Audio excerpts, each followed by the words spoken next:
എറണാകുളം ജില്ലയിലെ വൈപ്പിൻ എന്ന ദ്വീപിലെ ഞാറക്കൽ എന്നൊരു കൊച്ചു ഗ്രാമത്തിലാണ് ഞാൻ ജനിച്ചത്. MP ജേക്കബ്, ആലിസ് ജേക്കബ് എന്നീ ദമ്പതികളുടെ മൂത്ത മകനായിട്ടാണ് എൻ്റെ ജനനം. സ്കൂൾ വിദ്യാഭ്യാസകാലം എന്ന് പറയുന്നത് ഞാറക്കൽ പള്ളി ഒരു സ്കൂൾ തന്നെയാണ്. സെൻറ്റ് മേരീസ് സ്കൂളിലാണ് ഞാൻ 1 മുതൽ 7 വരെ പഠിച്ചത്. അവിടുത്തെ ഓർമ്മകളെന്ന് പറഞ്ഞിട്ടുണ്ടെങ്കിൽ എൻ്റെ കലാജീവിതത്തിന് ഒരു വലിയ മുതൽക്കൂട്ട് ഉള്ളൊരു സംഭവങ്ങൾ തന്നെയായിരുന്നു.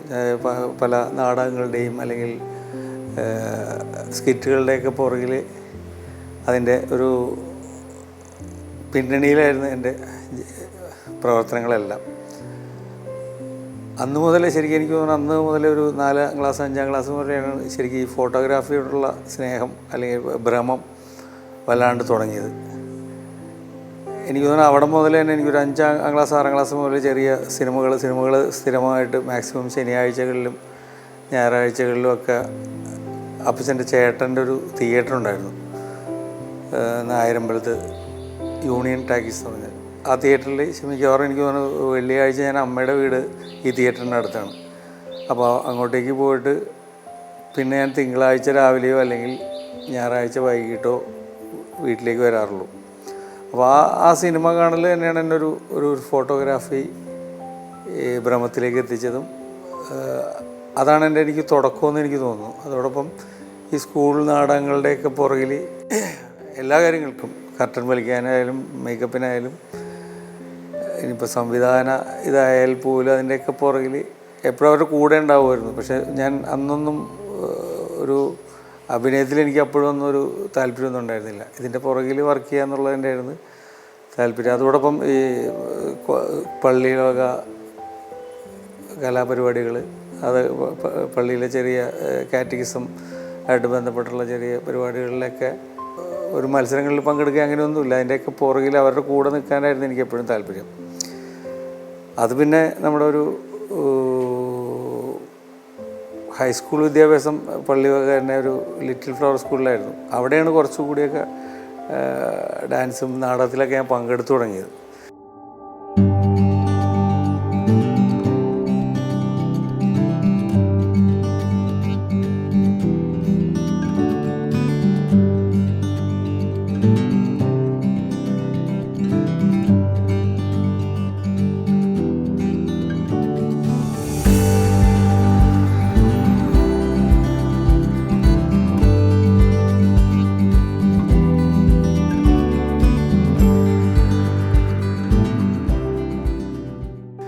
അന്ന് പോലെയാണ് എനിക്ക് തോന്നുന്നത് എല്ലാ വെള്ളിയാഴ്ചകളിലും തിയേറ്ററിൽ പോയി സിനിമ കാണുക എന്നുള്ളതൊരു പതിവാക്കിയായിരുന്നു.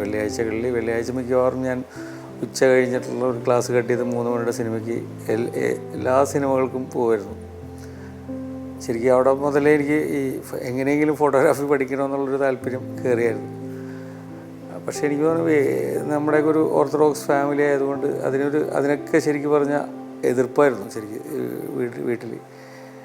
പിന്നെ എൻ്റെ ഒരു അങ്കിള് ജോർജൻ എന്ന് പറഞ്ഞൊരു അമ്മയുടെ ആങ്ങളെയാണ് എന്നെ പ്രീ-ഡിഗ്രിക്ക് ശേഷം ട്രിവാൻഡ്രത്ത് ഒരു ഇൻസ്റ്റിറ്റ്യൂട്ടിലേക്ക് കൊണ്ടുപോവുകയും അവിടെ നിന്ന് ഞാൻ ഫോട്ടോഗ്രാഫിയുടെ ഒരു ബാലപാഠങ്ങൾ അല്ലെങ്കിൽ ഫോട്ടോഗ്രാഫി എന്താണെന്ന് മനസ്സിലാക്കിയതും. അതിനുശേഷം സാലു ജോർജ് എന്ന ക്യാമറമാൻ്റെ കൂടെ ഞാൻ ഒരു 10 വർഷത്തോളം വർക്ക് ചെയ്തു. അവിടെ നിന്ന് കിട്ടിയതാണ് എനിക്ക് എന്താണ് സിനിമയിൽ എന്തെങ്കിലും ആവാൻ പറ്റിയിട്ടുണ്ടെങ്കിൽ സാലു സാർ എന്ന് പറഞ്ഞാൽ, അല്ലെങ്കിൽ സാലു ജോർജ് എന്ന് പറഞ്ഞാൽ ക്യാമറമാൻ ആണ് എന്നെ സിനിമയിലെല്ലാം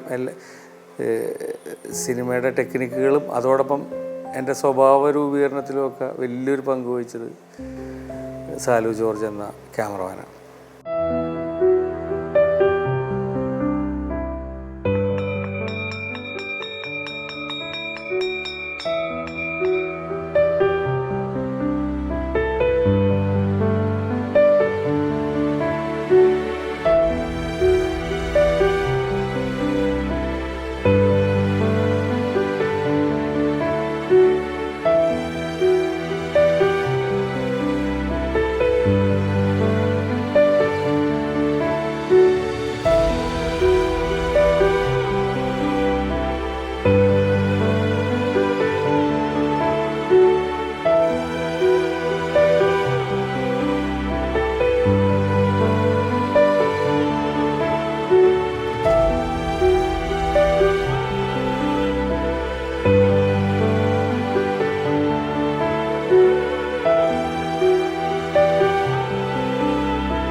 കാലഘട്ടത്തിൻ്റെ അതേ സമയത്ത് തന്നെ വീടിനടുത്ത് എനിക്ക് കുറച്ച് കൂട്ടുകാരുണ്ടായിരുന്നു.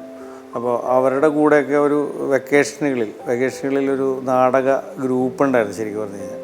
അപ്പോൾ അവരുടെ കൂടെ എനിക്ക് തോന്നുന്നു ഒരു 2-3 ആഴ്ചകളിലൊക്കെ റിഹേഴ്സൽ കഴിഞ്ഞിട്ട് ഒരു ചെറിയ സ്റ്റേജൊക്കെ ഉണ്ടാക്കിയിട്ട് നമ്മൾ വീടിൻ്റെ അടുത്തുള്ള ഒരു പറമ്പുകളിലൊക്കെ നാടകം കളിക്കുന്നൊരു പതിവുണ്ടായിരുന്നു. അതൊരു ഒരു വല്ലാത്തൊരു ഓർമ്മയാണ് ശരിക്കും പറഞ്ഞു കഴിഞ്ഞാൽ. എല്ലാം നമ്മൾ തന്നെ എനിക്ക് തോന്നുന്നത് കർട്ടൻ മുതൽ മേക്കപ്പ് എല്ലാ പരിപാടികളും ഞങ്ങളെല്ലാവരും കൂടി തന്നെ, ചെറിയ കുട്ടികളായിരുന്നു അപ്പോൾ അതൊരു വല്ലാത്തൊരു അനുഭൂതിയാണ്. പിന്നെ എനിക്ക് തോന്നുന്നു അതൊക്കെ നമ്മുടെ ജീവിതത്തിൻ്റെ അല്ലെങ്കിൽ കലാപ്രവർത്തനത്തിന് ഊർജം തന്ന പ്രവൃത്തികളാണെന്ന് എനിക്ക് തോന്നുന്നു. അതോടൊപ്പം പള്ളിയുടെ മുറ്റത്താണ് എനിക്ക് തോന്നുന്നു ജീവിതത്തിൻ്റെ വീട് കഴിഞ്ഞാൽ, അല്ലെങ്കിൽ സ്കൂളും വീടൊക്കെ കഴിഞ്ഞാൽ എനിക്ക് ഏറ്റവും കൂടുതൽ ഊർജം കിട്ടിയ ഒരു സ്ഥലം പള്ളിമുറ്റമായിരുന്നു ശരിക്കും. വൈകിട്ട് ഒരു 7:30-8 മണി മുതൽ ഒരു 10 മണി വരെയൊക്കെ പള്ളിമുറ്റത്തായിരുന്നു നമ്മുടെ വെറുതെ കൂട്ടുകാരായിട്ട് സംസാരിച്ച് ഒരു 10-25-30 കൂട്ടുകാരുണ്ടാവും. അവരുടെ കൂടെ പള്ളിമുറ്റത്ത് പല കാര്യങ്ങൾ ചർച്ച ചെയ്ത്, രാഷ്ട്രീയം, സിനിമ, അങ്ങനെ എല്ലാം ചർച്ച ചെയ്തിരിക്കുന്നത് അത് എനിക്ക് എൻ്റെ ജീവിതത്തിൽ, എൻ്റെ ലൈഫിൽ കിട്ടിയ ഒരു വലിയൊരു ഊർജം തന്നെയാണ്.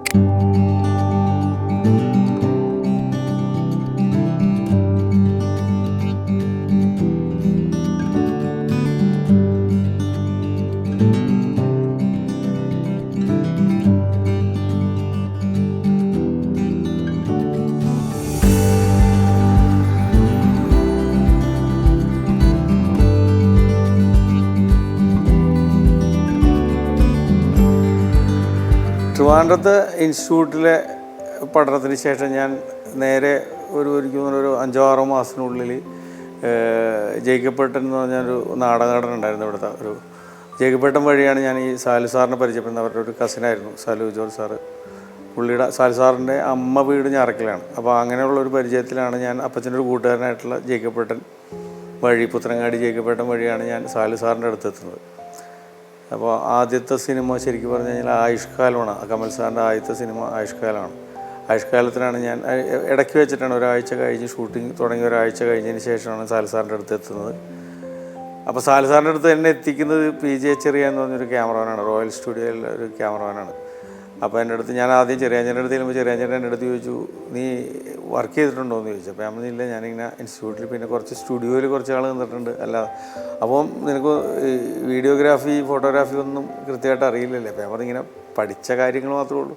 അപ്പോൾ ഒരു കാര്യം, ഒരാഴ്ച നീ എൻ്റെ കൂടെ വർക്ക് ചെയ്യുക. അങ്ങനെ വികാസവാണിയുടെ വീഡിയോ മാഗസിൻ ഇറങ്ങുന്ന സമയമാണ്. അപ്പോൾ പുള്ളിയാണ് അത് വർക്ക് ചെയ്തുകൊണ്ടിരിക്കുന്നത്. അപ്പോൾ അതിൻ്റെ കൂടെ ഒരാഴ്ചയോളം ഞാൻ സഹായിയായിട്ട്. അപ്പോൾ അവിടെ നിന്ന് കിട്ടിയ ഇതാണ് ശരിക്കും പറഞ്ഞ ഫോട്ടോ. നമ്മൾ ഇൻഡിപെൻഡൻ്റ് ആയിട്ട് നമ്മൾ വർക്ക് ചെയ്ത് തുടങ്ങി അവിടെ വെച്ചിട്ട് തന്നെ. പുള്ളി എന്നെ കൊണ്ട് ഷോട്ടുകളൊക്കെ എടുപ്പിക്കുമായിരുന്നു, കാര്യങ്ങളെല്ലാം തുറന്ന് പറഞ്ഞു തരുമായിരുന്നു. അതൊരു വലിയ ഇത് തന്നെയായിരുന്നു. എനിക്ക് തോന്നുന്നു സാലു സാറിൻ്റെ അടുത്ത് പോകുന്നതിന് മുമ്പ് ബേസിക്കായിട്ടുള്ള കുറേ കാര്യങ്ങൾ നമുക്ക് പഠിക്കാൻ പറ്റി. അത് വലിയൊരു നമ്മുടെ ഫോട്ടോഗ്രാഫി ജീവിതത്തിൽ വലിയൊരു നാഴികക്കല്ലായിട്ട് എനിക്ക് തോന്നുന്നു. ഇപ്പോഴും ചെറിയാഞ്ചേട്ടൻ കാണുമ്പോൾ ഞാൻ അതിൻ്റെ ചെറിയാഞ്ചേട്ടനോട് അതൊക്കെ ഞാൻ ഇപ്പോഴും പറയാറുണ്ട്. ചെറിയാഞ്ചേട്ടൻ എപ്പോഴും സംസാരിക്കാറുണ്ട് ചെറിയാഞ്ചേട്ടൻ. അങ്ങനെയാണ് ഞാൻ സാലു സാറിൻ്റെ അടുത്ത് ചെന്നത്. ആയുഷ്കാലം എന്ന് പറഞ്ഞ സിനിമ എന്ന് പറഞ്ഞിട്ടുണ്ടെങ്കിൽ അന്നത്തെ സിനിമ ഇതിൽ ശരിക്കും പറഞ്ഞാൽ കുറച്ചും കൂടി ഈ ഗ്രാഫിക്സ് ഒന്നും ഇല്ലാത്ത കാലഘട്ടത്തിൽ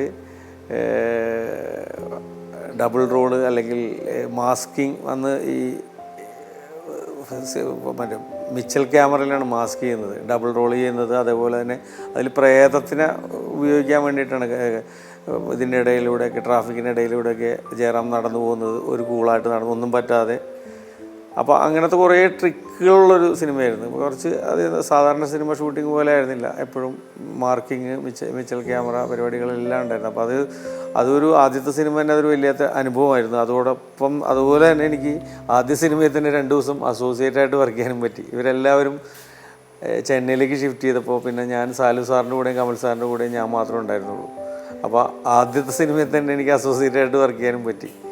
അവിടെ നിന്ന് അങ്ങോട്ട് ഞാൻ സാലു സാറിൻ്റെ ഒരു ക്യാമറ ടീമിലെ ഭാഗമാവുകയും എനിക്ക് ഒരു 3-4 വർഷം കൊണ്ട് തന്നെ ഒരു 40ഓളം സിനിമകൾ പെട്ടെന്ന് വർക്ക് ചെയ്യാൻ പറ്റി എനിക്ക്. അന്ന് ഏറ്റവും തിരക്കുള്ളൊരു ക്യാമറമാനായിരുന്നു സാലു സാറ്.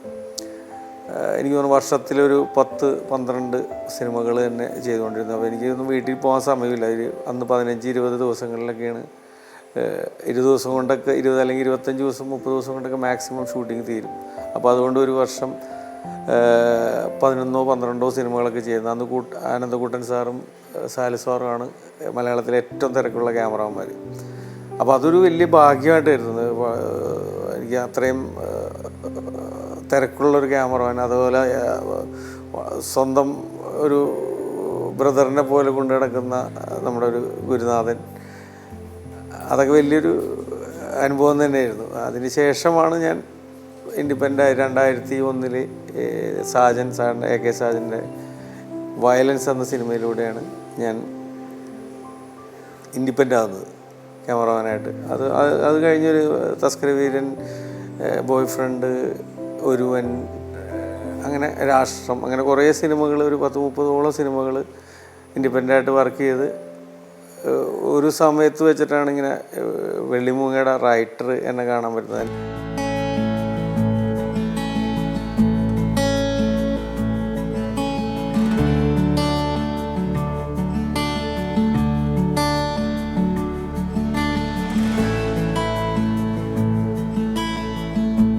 എൻ്റെ ഒരു കസിൻ വഴിയാണ് വെള്ളിമൂങ്ങയുടെ റൈറ്ററായിട്ടുള്ള ജോജി എൻ്റെ അടുത്തേക്ക് വരുന്നത്.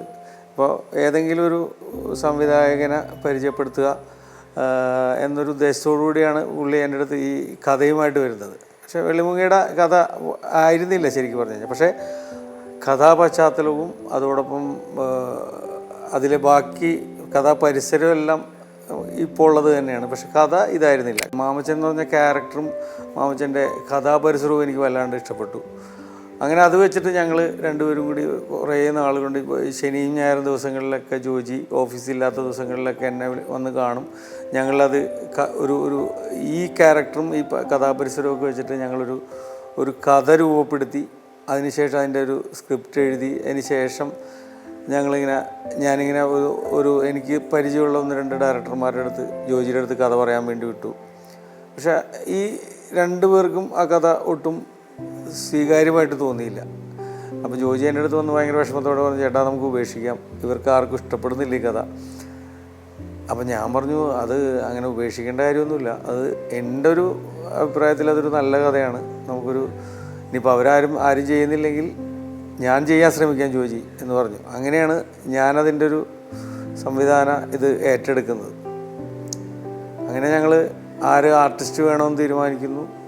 അപ്പോൾ ഞാൻ തന്നെയാണ് ബിജുവിൻ്റെ പേര് പറഞ്ഞത്. ഇങ്ങനെ ബിജു ആണെങ്കിൽ കുറച്ചും കൂടി നമുക്കൊരു ഫ്രഷ്നെസ് ഉണ്ടാവും, ബാക്കി എല്ലാവരും ഈ രാഷ്ട്രീയക്കാരുടെ ഇതൊക്കെ ചെയ്തിട്ടുള്ളത്. അപ്പോൾ അങ്ങനെയാണ് ഞങ്ങൾ ബിജുവിൻ്റെ അടുത്ത് പോയി കാണുന്നതും. ബിജുവിൻ്റെ അടുത്ത് കഥ ഒരു മറ്റേ ചേട്ടായിസ് എന്ന് പറഞ്ഞ സിനിമയുടെ ലാസ്റ്റ് ഡേ ആണ്. അന്ന് ബിജുവിന് ഷൂട്ടിംഗ് ഉണ്ടായിരുന്നില്ല. അപ്പോൾ അന്ന് അവിടെ വെച്ചിട്ടാണ് ഞാൻ ബിജുവിൻ്റെ അടുത്ത് കഥ പറഞ്ഞത്. അപ്പോൾ ബിജു ഭയങ്കര സീരിയസ് ആയിട്ട്, ഇത്രയും ഹ്യൂമറുള്ള ഒരു കഥ ഭയങ്കര സീരിയസ് ആയിട്ട് ഇരുന്ന് കേൾക്കുകയും ഒരു ചിരി പോലും ഇല്ലാതെ കേൾക്കുകയും ചെയ്തപ്പോൾ ഞങ്ങൾക്കൊരു ഉള്ളിലൊരു ഭയം ഉണ്ടായിരുന്നു. പക്ഷേ കഥ പറഞ്ഞു കഴിഞ്ഞതുമൊന്നും ഞങ്ങൾ രണ്ടുപേരെയും വന്ന് കെട്ടിപ്പിടിച്ചിട്ട് പറഞ്ഞു, നന്നായിട്ടുണ്ട്, ഗംഭീരമായിട്ടുണ്ട്, നമുക്കിത് എപ്പോഴാണ് ചെയ്യേണ്ടതെന്ന് ചോദിച്ചു. അപ്പോൾ ഞാൻ പറഞ്ഞു, ഇങ്ങനെ ബിജുവിൻ്റെ സൗകര്യം വേണം, പിന്നെ പ്രൊഡ്യൂസറൊന്നും ആയിട്ടില്ല, നമ്മളിങ്ങനെ ആദ്യത്തെ ഇത് മാത്രമേ നടത്തിയിട്ടുള്ളൂ, ബിജുവിന് ഇഷ്ടപ്പെട്ടെങ്കിൽ നമുക്ക് ഇതുമായിട്ട് മുന്നോട്ട് പോകാം. അങ്ങനെ ഒരു യാത്ര തുടങ്ങുകയും അത് പല പ്രൊഡ്യൂസർമാരുടെ അടുത്തും പല ആളുകളുടെ നമ്മൾ ഏകദേശം ഒരു 6-7-8 മാസത്തോളം പല പ്രൊഡ്യൂസർമാരെ ഏറ്റെടുക്കുകയും അഡ്വാൻസ് കൊടുക്കുകയും തിരിച്ച് വേണ്ടാന്ന് വയ്ക്കുകയൊക്കെ ചെയ്ത് അവസാനമാണ് ഇങ്ങനെ ശശി സാറിൻ്റെ അടുത്തെത്തിയത്. ശശിധരൻ ഉള്ളാട്ടിൽ, സോനു സിംഗ് എന്ന് പറഞ്ഞ ഒരു ആൾ വഴിയാണ് ഞാൻ ശശി സാറുമായിട്ട് അതിൻ്റെ കൂടെ നിന്ന് ശരിക്കും അതിലേക്ക് എത്തിച്ചത് റോഷനാണ്. ബിജുവിൻ്റെ ഒരു കാര്യങ്ങളൊക്കെ നോക്കിയിരുന്ന റോഷൻ എന്ന് പറഞ്ഞ പ്രൊഡക്ഷൻ കൺട്രോളർ വഴിയാണ് ശരിക്കും സോനുവിൻ്റെ അടുത്ത് എത്തുന്നത്. അപ്പോഴും അത് ബഡ്ജറ്റിൻ്റെ കാര്യത്തിൽ പല പ്രാവശ്യം മാറി അവസാനം ഞങ്ങളൊരു ചെറിയ ബഡ്ജറ്റിൽ ഇത് തീർക്കാമെന്നുള്ളൊരു അവസ്ഥയിൽ ഷൂട്ടിങ്ങിലേക്ക് എത്തുന്നത്.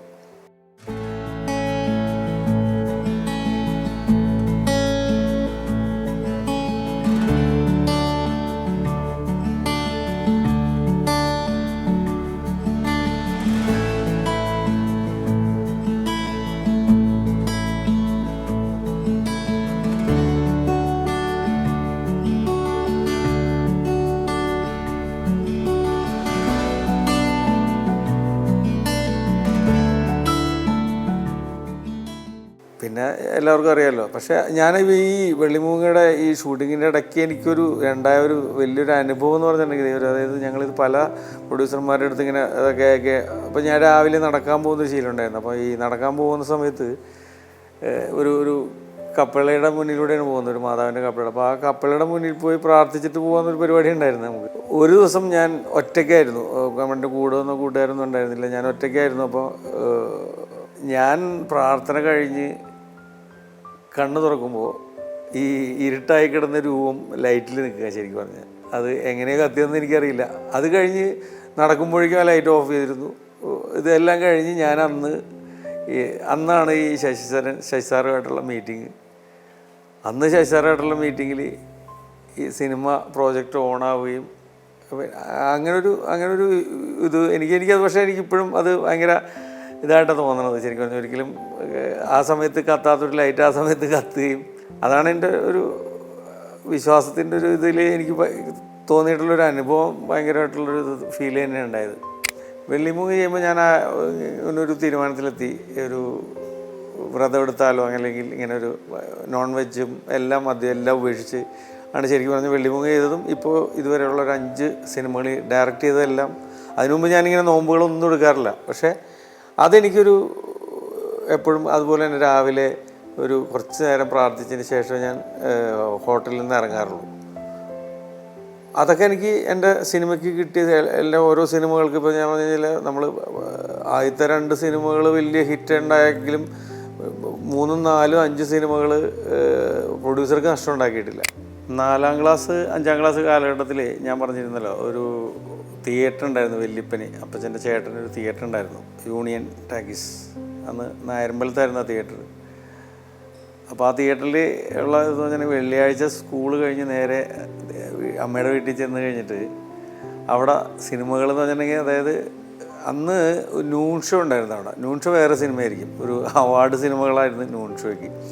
അപ്പോൾ എനിക്ക് തോന്നുന്നു ഞാൻ ഏറ്റവും കൂടുതൽ കണ്ട സിനിമകൾ ഇത് രണ്ടുമാണ്. അന്ന് ഒരു വെക്കേഷൻ കാലഘട്ടത്തിൽ ആരവമാണ് 3 ഷോ കളിച്ചിരുന്നത്.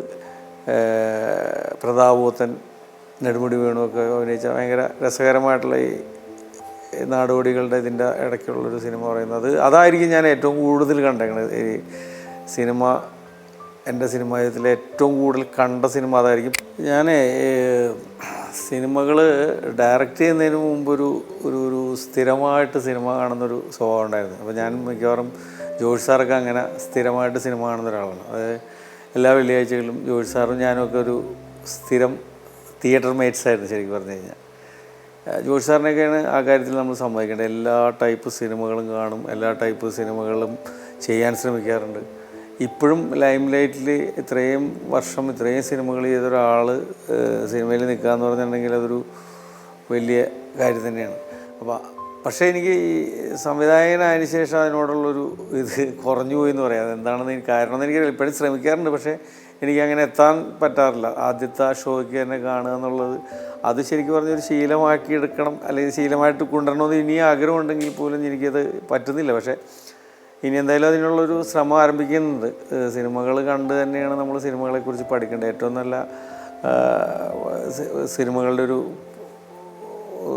സിനിമകളുടെ പുതിയ സിനിമകളെ എങ്ങനെ കാണണം എന്നുള്ളതൊക്കെ നമുക്ക് പഠിക്കേണ്ടത് ശരിക്കും പറഞ്ഞാൽ പുതിയ സിനിമ കാഴ്ചാനുഭവങ്ങളിൽ കൂടെ തന്നെയാണ്. തിയേറ്ററിലിരിക്കുന്ന ഒരു 60% ആൾക്കാരെ തൃപ്തിപ്പെടുത്തിയാൽ മാത്രമേ നമുക്ക് സിനിമ നമ്മുടെ വിജയമാവൂ എന്ന് വിശ്വസിക്കുന്ന ഒരാളാണ് ഞാൻ. അല്ലാണ്ട് കലാമേന്മയുള്ള അവരുടെ ജീവിതം ഭയങ്കര ഇതായിട്ട് പറഞ്ഞു ഭയങ്കര ലാഗടിപ്പിച്ച് പറഞ്ഞു പോകണമെന്ന് അല്ല എൻ്റെ ഒരു.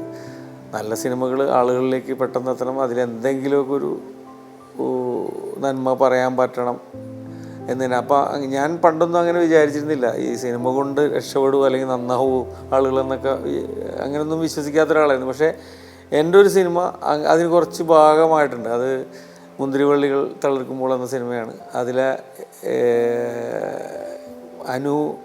അനൂപ് മേനോൻ്റെ ആ ക്യാരക്ടറുള്ള പല ആൾക്കാരും എനിക്ക് മെസ്സേജ് അയക്കുകയും ഫോൺ വിളിച്ച് സംസാരിക്കുകയും ചെയ്യുന്നു. ഞാൻ ഇനി ആ പരിപാടി നിർത്തി. അപ്പോൾ അതൊക്കെ നമുക്ക് ചെറിയ ചലനങ്ങൾ ഉണ്ടാക്കാൻ പറ്റുമെന്ന് എനിക്ക് തോന്നിയത് അപ്പോഴാണ്. നമുക്ക് പല ആൾക്കാരും ഇനിയിപ്പോൾ ഭാര്യയുടെ സിനിമ കഴിഞ്ഞിറങ്ങുമ്പോൾ ഭാര്യയുടെ കൈ അമർത്തി പിടിച്ചിട്ടാണ് ഞാൻ ഇറങ്ങിപ്പോകുന്നത് എന്നൊക്കെ പറയുമ്പോൾ ചില അനുഭവങ്ങൾ നമുക്ക് അപ്പോഴാണ് അങ്ങനെ ഒരു തിരിച്ചറിവുണ്ടായത്. എനിക്ക് സിനിമ കൊണ്ടും ആൾക്കാരെ നമുക്ക് ഇൻഫ്ലുവൻസ് ചെയ്യാൻ പറ്റുമെന്ന്. ഈ മുന്തിരിവള്ളികൾ എന്ന് പറഞ്ഞ സിനിമയാണ് അതുണ്ടാക്കിയൊരു ഇപ്പോഴും അതിൻ്റെ ചില ഇതൊക്കെ എനിക്ക് പലയിടത്തുനിന്നും പല മീറ്റിങ്ങുകളിലോ പല പരിപാടികളിലൊക്കെ ചെല്ലുമ്പോൾ ചിലരങ്ങനത്തെ അനുഭവങ്ങൾ പറയാറുണ്ട് ആ സിനിമയ്ക്ക് മാത്രം. അപ്പോൾ എന്തായാലും ആളുകൾക്ക് ഇഷ്ടപ്പെടുന്ന സിനിമകൾ ഉണ്ടാക്കാൻ തന്നെയാണ് ഞാൻ ശ്രമിക്കുന്നത്. അതോടൊപ്പം നമ്മുടെ ചെറിയ ചെറിയ ഇൻവെസ്റ്റിഗേഷൻ, ത്രില്ലർ അല്ലെങ്കിൽ ഈ പറഞ്ഞ പോലെ പീരിയോഡിക്കൽ സിനിമകളൊക്കെ ചെയ്യണമെന്ന് ആഗ്രഹമുണ്ട്. അതിനൊക്കെ ദൈവം ഇടവരുത്തട്ടെ എന്നാണ് എൻ്റെ പ്രാർത്ഥന.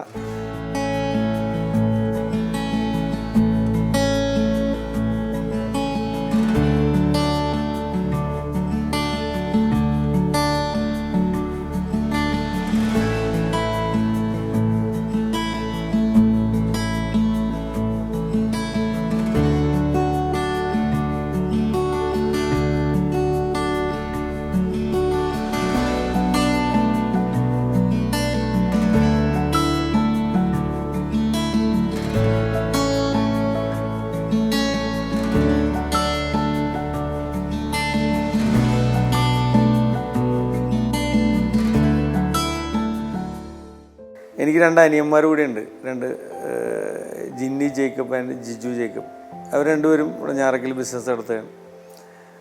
അവർ എൻ്റെ ഒരു വലിയ ബലം തന്നെയാണ്. ഇപ്പോൾ നമുക്ക് എല്ലാ കാര്യങ്ങളിലും ഇപ്പം നമ്മൾ കൂടുതലും വീട്ടിൽ നിന്ന് അകന്ന് നിൽക്കുന്ന ആൾക്കാരായതുകൊണ്ട് വീട്ടിലെന്ത് കാര്യങ്ങൾക്ക് അവർ രണ്ടുപേരുമാണുള്ളത്. അപ്പോൾ അത് എനിക്ക് എൻ്റെ പ്രൊഫഷണൽ ലൈഫിൽ ഉണ്ടാക്കുന്നൊരു എനിക്ക് അവർ തരുന്നൊരു ഊർജ്ജം വലുതാണ്.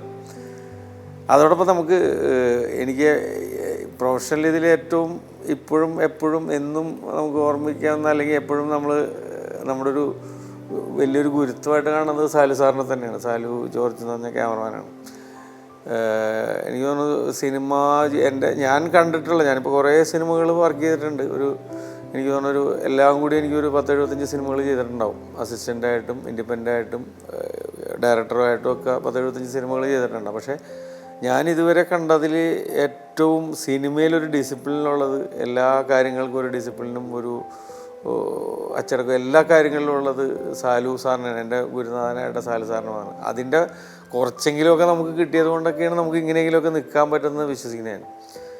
അതായത് സാറ് ശരിക്കും പറഞ്ഞാൽ ഈ സ്കൂളിലൊക്കെ നിർത്തുന്ന പോലെയൊക്കെയാണ് നമ്മൾ ആദ്യ കാലഘട്ടങ്ങളിൽ നിർത്തുക. അതിനുശേഷം നമുക്ക് അതിനുള്ള സ്വാതന്ത്ര്യം കറക്റ്റ് ടൈമിൽ തന്നുകൊണ്ടിരുന്നു. നമ്മൾ ഓരോ പടികൾ കയറും, ഒരാൾ പോയി വേറെ അടുത്ത ആൾ വരുമ്പോൾ നമ്മൾ ഒരു പ്രൊമോഷൻ കിട്ടുമല്ലോ. ആ പ്രൊമോഷനിലൊക്കെ പുള്ളി അതിനനുസരിച്ചുള്ള നമുക്കുള്ള ഒരു റെസ്പെക്റ്റ് പുള്ളി തരുമായിരുന്നു. ആദ്യത്തെ ആ ഒരു കാലഘട്ടത്തിൽ ഏറ്റവും ലാസ്റ്റ് അസിസ്റ്റൻ്റായിട്ട് നിൽക്കുമ്പോൾ നമ്മൾ മാർക്കിങ്, അതുപോലെ ലൈറ്റുകൾ ശ്രദ്ധിക്കുക, പേപ്പർ കൊടുക്കുക, അങ്ങനത്തെ ഇതിലൊക്കെ എന്തെങ്കിലും വീഴ്ച വരുത്തി നമ്മളെ സ്കൂളിൽ നിന്ന് പുറത്താക്കുന്ന, ക്ലാസ്സിൽ നിന്ന് പുറത്താക്കുന്നതിൽ തന്നെ സാറ് പുറത്ത് നിർത്തുമായിരുന്നു. ചിലപ്പോൾ ഒരു ദിവസം മുഴുവനും ചിലപ്പോൾ നമ്മൾ വർക്ക് ചെയ്യാൻ പാടില്ല, പുറത്ത് വെറുതെ നിൽക്കുക.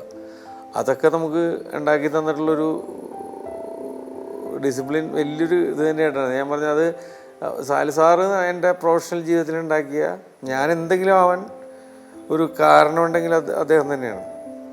എനിക്ക് ഫോട്ടോഗ്രാഫിയിൽ തന്നെ ഏറ്റവും കൂടുതൽ പ്രശംസ കിട്ടിയത് ആദ്യ സിനിമയ്ക്ക് തന്നെയാണ്. പക്ഷെ അതിൻ്റെയും ഒരു കാരണം പുള്ളിയാണ്.